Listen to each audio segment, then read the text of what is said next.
21 March 2026 ঈদের রাত থেকে 24 মার্চ পর্যন্ত কুমিল্লা, হবিগঞ্জ, ফেনী, কিশোরগঞ্জ, সুনামগঞ্জ, নওগাঁ, নাটোর ও কক্সবাজারের সড়কে বেশ কয়েকটি সড়ক দুর্ঘটনা ঘটে। এর মধ্যে কুমিল্লায় 12 জন, হবিগঞ্জে 4 জন, ফেনীতে 3 জন, নাটোরে 3 জন, কিশোরগঞ্জে 2 জন, সুনামগঞ্জে 2 জন, ঢাকায় 1 জন, চট্টগ্রামে 1 জন এবং নওগাঁ ও কক্সবাজারে 1 জন করে নিহতের খবর গণমাধ্যমে এসেছে। প্রশ্ন হলো, ঈদ এলেই কেন সড়কে দুর্ঘটনা বাড়ে? প্রথমেই যে সংকটটা আমাদের সামনে আসে সেটা হচ্ছে গণপরিবহনের সংকট এবং তার সাথে চালকের সংকট। এবং এই যে সংকট, এই সংকটকে পুঁজি করে আমরা দেখি যে ঢাকার মধ্যে যে আনফিট লক্কর বাসগুলি আছে সেটা কোনো মতে গায়ে গতরে মেরামত করে দূরপাল্লায় নিয়ে যাওয়ার চেষ্টা করা হয়। এবং এই যে চালকের সংকট, এই সংকটের কারণে আমরা দেখি যে আমাদের সিটি সার্ভিসের যারা চালক আছে তারা আসলে দূরপাল্লার চালক কিন্তু বনে যায়, যাদের মূলত আসলে দূরপাল্লায় চালানোর অভিজ্ঞতা দক্ষতা কিন্তু থাকে না।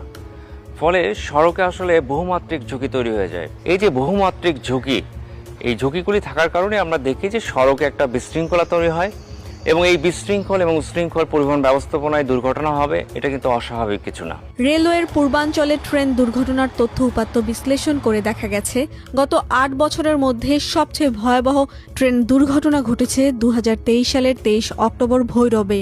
ঢাকাগামী আন্তনগর এগারসিন্দুর এক্সপ্রেসের সঙ্গে মালবাহী ট্রেনের সংঘর্ষে 19 জন নিহত হন, আহত হন অন্তত 50 জন। ওই ঘটনায় চালক, সহকারী চালক ও গার্ড সংকেত ভালোভাবে লক্ষ্য না করায় দুর্ঘটনা ঘটেছে বলে তদন্ত প্রতিবেদনে বলা হয়। গত 8 বছরে 8টি দুর্ঘটনায় 67 জনের মৃত্যু হয়েছে আর আহত হয়েছেন অন্তত 218 জন।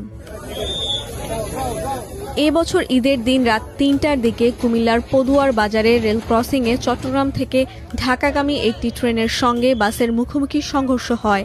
এ ঘটনায় নিহত হন 12 জন আর আহত হন 10 জন। দুর্ঘটনায় 2 গেটম্যানকে সাময়িক বরখাস্ত করা হয়েছে।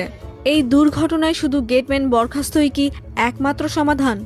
আমাদের বাংলাদেশে 3000-এর বেশি লেভেল ক্রসিং আছে। লেভেল ক্রসিংগুলি অরক্ষিত, সেখানে গেটম্যান থাকলেও গেটম্যান ঘুমিয়ে থাকছে বা সে ট্রেন যখন আসছে সেখানে অনুপস্থিত থাকছেন, অথবা অনেকগুলি লেভেল ক্রসিং তৈরি হয়েছে যেটা আসলে বাংলাদেশ রেলের অনুমোদন নেওয়া হয়নি। সাধারণত আমরা যেটা দেখি যে দুর্ঘটনা যখন হয়, হাই অফিসিয়ালকে নিয়ে একটা তদন্ত কমিটি হয় এবং তদন্ত কমিটি সবসময় আমরা যেটা দেখি লোয়ার টায়ারে যারা থাকেন তাদের উপর একটা দোষ চাপিয়ে দেওয়া হয়।